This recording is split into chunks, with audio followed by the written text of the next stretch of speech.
The classic office computer that has plagued many a school library. A few small upgrades and you can turn it into a capable gaming machine. And now, you can even add ray tracing on a tight budget. In a previous video, I reviewed the RTX 3050 6GB, and I concluded that it's a mediocre card for $170 US.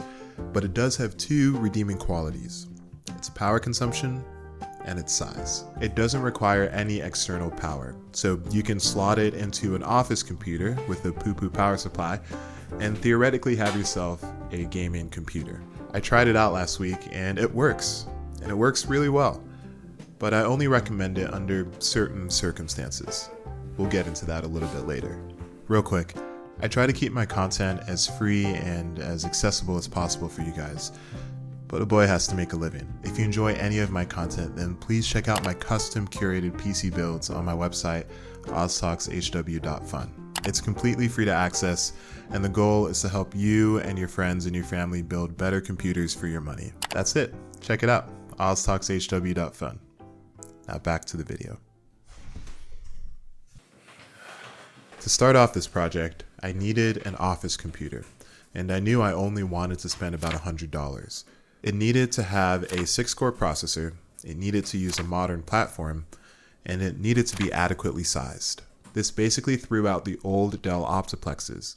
Their 4-core processors are almost a decade old at this point. It also means that I couldn't use the HP-Z workstations because of their size and energy consumption. I really wanted to play into the strengths of the 3050, and unfortunately, these workstations are the opposite of that. Still great options, and they pack a lot of power, but just not for this project. After a whole weekend of searching, I finally found a Dell Inspiron that checked off every single box. A 6-core i5-8400 with the upgrade path to an 8-core i7 9000 CPU, 16 gigs of DDR4 RAM, a 120 gig SSD, and a 290 watt power supply.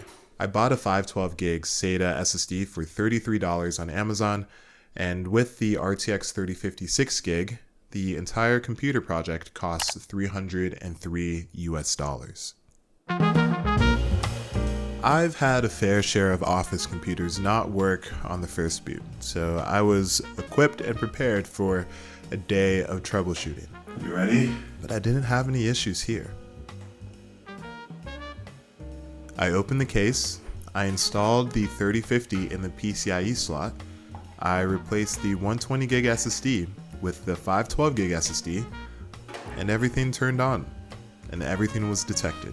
I installed Windows 10 and GPU drivers, and we were ready to go within an hour. My biggest surprise was the temperature and the power consumption. It's approaching summer here in Georgia, which means it's going to get hot, humid, and a little bit unbearable, but the processor and video card held their own. They stayed within safe operating temperatures. In games, the GPU peaked in the low 70s and hit 70 degrees Celsius in a Passmark run. The CPU peaked at 83 degrees Celsius in games and 81 in Passmark. The entire system only consumed 143 watts in Passmark and 189 watts during a Cyberpunk benchmark run at ultra settings. And speaking of Cyberpunk, the PC actually does a pretty decent job. Cyberpunk averaged 69 frames per second on medium settings with quality FSR. Ray tracing was a bit worse, but still impressive considering that this is a $300 computer. Rainbow Six Siege was a breeze for the system and can easily average over 200 FPS with some setting tweaks. Hogwarts Legacy also performed surprisingly well, averaging a smooth 71 FPS on a medium preset with FSR. Now the CPU does hold things back a little bit in Fortnite. I saw choppy behavior using a mix of low settings and a far view distance, and performance mode didn't fix it either. I had to manually tweak settings to get smooth performance. Your mileage may vary, but Fortnite will be a more difficult game to play. The same thing can be said for New World in heavily populated areas. In simple combat areas, it does a great job, but walking into heavy areas with lots of players tanks FPS. So the computer is a decent performer, but what happens when we enable ray tracing? Using the highest ray tracing settings, The system performed worse than expected in Quake RTX. It averaged only 33 FPS. It's playable, but not ideal for a fast-paced shooter. Because of such a drastic performance hit, I asked myself, are the rays even tracing? And yes, they are. You can see a clear difference in the light reflected on my gun between high and low ray tracing settings. With Quake as a point of reference though, I entered the next two games with tapered expectations. Bedrock Minecraft performed a little bit better than Quake. With Nvidia's ray tracing enabled and a ray tracing render distance of 12 chunks, we sat comfortably in the 40 FPS range. The game definitely looked better with RTX on, and I'd argue it's worth it for calm creative mode sessions. Although we already talked about ray tracing in Cyberpunk, I want to dive a little bit deeper. On RT Medium and with quality DLSS, we're comfortably in the 30s and the game looks great. If we drop settings down to DLSS Ultra Performance and Balanced mode, we push performance over the 60 FPS mark. Keep in mind that this is a computationally easy area to run. We're in the best case scenario here. So I decided to push my luck. Can we play the game in overdrive mode? Okay, it's a really pretty slideshow, but obviously unplayable. DLSS quality mode does fix it, but it's not worth the 20 FPS you get. In all seriousness, the 3050 did what it could, but it's clear that ray tracing is more of a feature in name than in actuality. It's still nice that I can technically throw that capability in any modern office computer though. The system does a great job overall. As a matter of fact, it's 22% faster than the custom $300 gaming computer that I recommended back in December.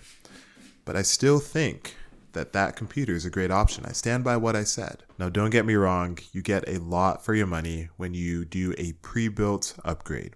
This one also has newer technology like DDR4 RAM and M.2 and NVMe storage.